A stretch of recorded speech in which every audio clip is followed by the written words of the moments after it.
Well, on behalf of Western Sydney Business Access, I'm really delighted to have in the studios this morning Dr. Andy Marks, the Assistant Vice-Chancellor of Western Sydney University. Dr. Andy Marks plays a very important role in the university and also in Western Sydney, and I'm really delighted to be with you this morning. Welcome. It's great to be here, Jim. Thanks for having me.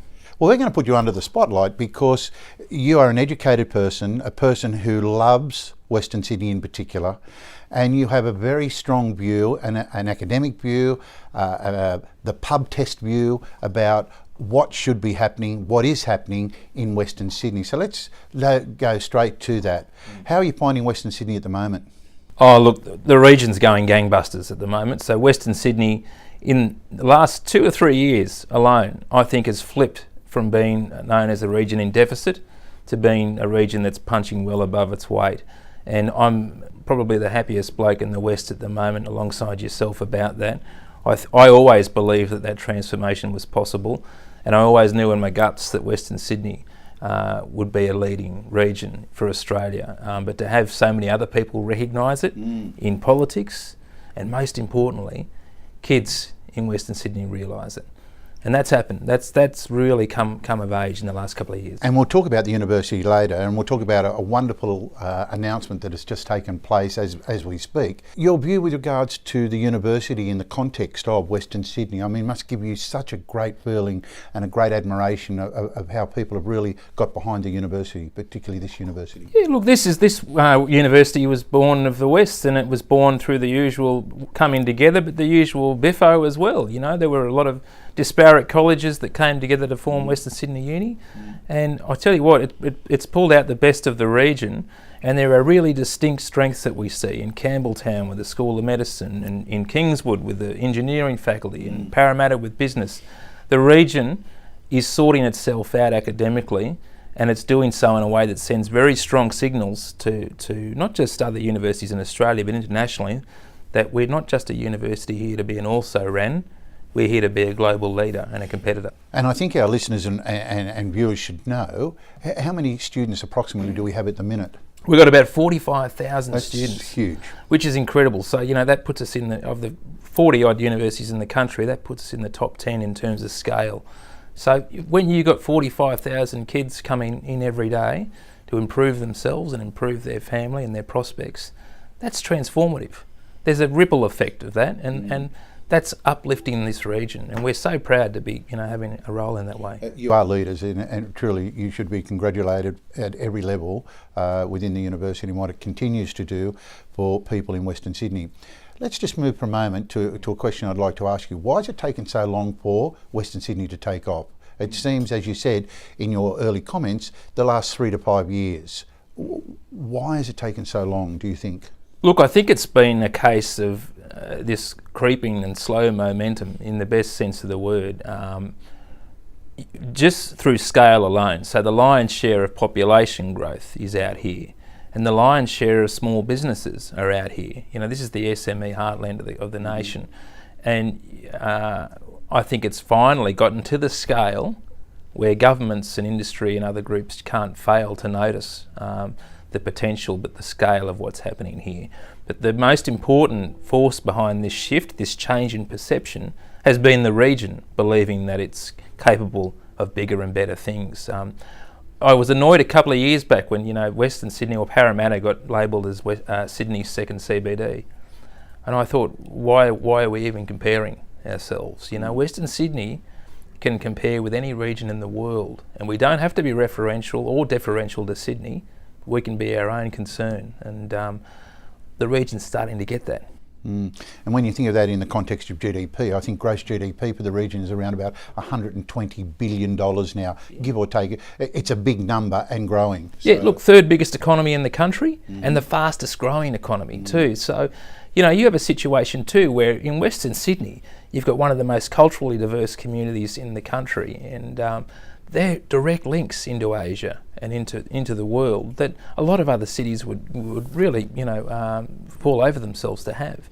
And so Western Sydney's strength is, yes, it's got scale, yes, it's got growth and it's got momentum, but it's got those international links, and it's like the giant sleeping bear just starting to wake up, and I think it's an extraordinary opportunity for this region But if government get on the back of this and harness it, it's a wonderful opportunity for Australia. And that's where I'd like to home in on now. Let's have a look at the politics of the region, because to me that's going to play a very important role in 2019. And when I say that, the real impetus of where governments, whether they're in or out at the minute, are going to take this region. Let's walk through that.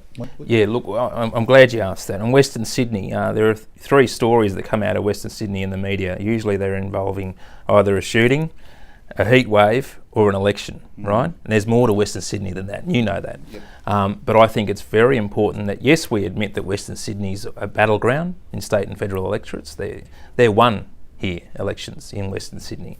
But it's more than that. As I mentioned earlier, the economy and the region are at such a scale now that it's got to become the case that the political arguments around Western Sydney grow in complexity too. We can't just have a situation where governments, will plonk down a big infrastructure spend and adopt a set and forget mentality. And I'm not suggesting any governments, federal or state, have done that. You need to do more than that. And you need to do more than drop in on us every 3 or 4 years. And I think they're getting that. And I think they're in for the long haul, and we're starting to see policy narratives around Western Sydney with the Western Sydney City deal and the airport that stretch well beyond single terms of government. And that's a really refreshing change too, because yes, we'll win you an election, but better than that, we'll score points for you economically. This is a question, I hope it's not too difficult, but in the sense of to ask you that, do you think that they are playing at straws when they're delivering or deliverables to Western Sydney, that it's more votes than it is real substance? Yeah, look, there's been some big ticks for both sides of government. Both sides of government support the airport. That's a big tick, right? We've got to do that. We've mucked around too long. Both sides of government support the Metro West. Big tick, right? And the North West Rail Link, all those big projects that both sides are behind. That's what you need. But we don't need more studies and more feasibility and business cases to tell us that we need to fill in the gaps in terms of infrastructure. Currently the only piece of rail infrastructure that we got going to the new airport is the link from St Mary's. What about Campbelltown? That's the southwest of Sydney. Is the fastest growing region of Western Sydney. If you need to do another feasibility study to tell you need to connect the rail there, then something's wrong. So we need both sides to come out, give us a completion date. People will put up with a date that's maybe off in the horizon, but what they won't put up with is when you have big ticket promises, no dates and no money.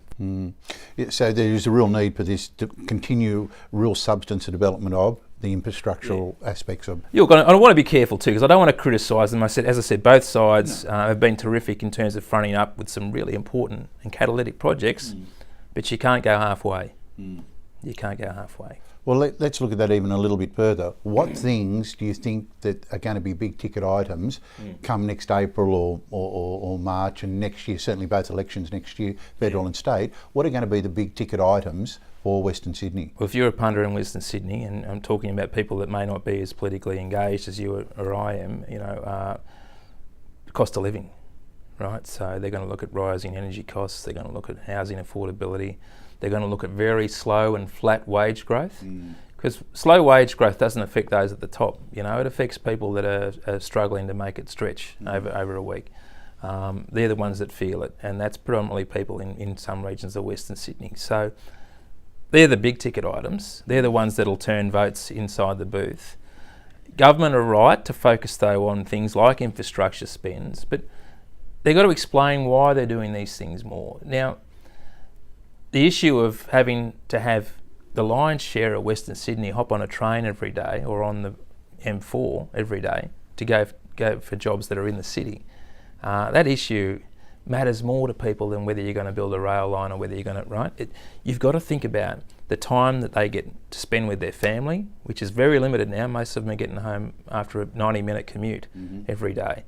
That's problematic, because that has a social impact, that has a health impact, that's got an impact on childhood development and on family cohesion. So all those things. But look, if you want to talk about the three big ones, cost of living, sluggish wage growth, and housing affordability. They're the ones that'll be the crunch issues. And Andy, I agree with all of that. I think that's really succinctly put forward to our listeners and viewers. I just come back to look at Western Sydney again In what particular areas within Western Sydney do you feel that we should be really putting resources? Yeah, look, it's good. The areas that I think are going to need the most attention are those ones that are really on the margins. So I'm thinking about some of those areas in southwestern Sydney and Camden and Narellan and Campbelltown, areas that are really disconnected from good regular public transport, areas that are sometimes referred to as dormitory suburbs, where people are way too far away from meaningful employment. I was very encouraged, and the university is very encouraged by the fact that the government, state and federal and local, have signed on to deliver 200,000 knowledge jobs under the city deal. Now, it's a big ask, and there's not as much detail as we'd like, but more than the airport, more than the roads, more than the rail and now the promises, we are zeroing in on holding government to that promise. They promised to deliver 200,000 knowledge jobs in those city deal electorates by 2026. That's what's going to change the region, because people need to be close to where they work. Do you think it'll be a tight election at both levels next year? Geez, there are some areas where, redistributions in Macarthur federally mean that former Liberal seat now is probably safely within Labor hands. I reckon Lindsay will certainly be up for grabs now, particularly given recent controversies around the Labor candidate there, or Labor member. And Macquarie too, which takes in the mountains and parts of Windsor. I think as well you'll see some kind of contest heat up there, although I'd say Susan Templeman's been a pretty good first-time member up there. Craig Londy, I think, is pretty safe in what was formerly a marginal electorate, and now he's made it his own in Reid. David Coleman might face a challenge for the Libs in Banks. That's pretty tight. It's a hard one to hang on to for him. The rest of them, I don't see much movement happening. I don't see much chance of any movement across Western Sydney outside of those ones. If you were the minister, I'm going to ask two quick questions. If you were the minister for Western Sydney, what would be your flagship comments to both the state and federal Premier and Prime Minister, respectfully? Oh, look, as the Minister for Western Sydney, I'd be doing much more listening than talking. So I think we need to see a more concerted effort from government to stack the ministries and cabinet with more people from the region too. We have, at the state level, we have Stuart Ayres and others who are in quite senior positions. We need more Westies in senior positions in government. We need more women from the West as well. No, I think that's a really good reflection, particularly in ministerial. I think that's what you're really talking about. Yeah, it's where you can actually affect big change, and we have some terrific ministers at the state government level, some very good ministers indeed, and I think the Greater Sydney Commission's been another force that's worked well with government to lift up the region. But you've got to have more people that come from the West. I mean, we represent the largest proportion of voters and constituents in the state, and there's not enough of us in cabinet. There's a stack of us in Parliament, but there needs to be more in cabinet, and there needs to be more women from the West, and more culturally diverse people too, I would say, Jim. And I think they need to be looking at that long term, not just one election period. No. They need to be looking at that 2 and 3 out of where they currently are at the moment, because they could miss the boat. Yeah. In the final minutes, I want to ask you, tell us about the university, because it's exciting times for you. The Vice-Chancellor and yourself and others have been working extremely hard to continue the dominance, in the sense of putting your footprint even bigger in so many places in Western Sydney, and to be congratulated. One of the things underneath that, of course, it attracts other competition. Oh, look, bring it on, right? One of the best things that we've had occur under our Vice-Chancellor, Professor Barney Glover, has been a very outward-looking focus, becoming a priority for us here. And one of his first comments when he came into the job roughly 5 years ago now was to come out strongly in favour of Badgerys Creek, the airport. And we got knocked from pillar to post. We had people calling us up, and but you got to come out and you got to stand up for the region, and you got to be consistent. Universities have a role to play. We've got a role to play as the intellectual or the evidence-based leaders of our region, right? We've got to stand for facts. And you've got to do that more so now than ever in the era of post-truth and fake news. Unis are going to be relied upon to be the last bastion in the truth, right? We've tried to fulfil that role in the West. And that's why we don't mind if there's competitors come in here, but what we do mind is if they come in here and then they funnel all of their investment back to their own region. If they're going to come in here, right, you come in here and you back Western Sydney. Yeah. You know, and you reinvest in Western Sydney. No, it's great. You don't just come in here and scoop up students and then, you know, disappear back down the road. You get on the field, so to speak. You don't, you know, from the sideline. Yeah, you've got to back the region. That's all we ask, and we'll take any number of players in the region. We'll work with them if they're going to do that. Andy, I've really enjoyed our time together. It's gone so quickly. You have the last say. What would you like to say with regards to Western Sydney as we finish our... Oh, look, Western Sydney, Jim, is, for me, is the greatest community in Australia, and it is so because of the people. And yourself and Access News and others that believe in this region have been at it for the long haul. And yes, it's come good, you know, in recent times, but that's been a long journey. And I'm just very thankful that we've got people like you and others committed to the region in the game, because you and others like you are the ones that make this transformation possible. So I'm glad to be along for the ride. Well, I was just going to say, this interview's turned right round, but I want to thank you for those wonderful compliments. Look, on behalf of Access, thank you so much. We too echo the same sentiments. We wish you and the university all the very best for today and for the future generations. Thanks for spending some time with us. Happy to. Thanks so much, Jim.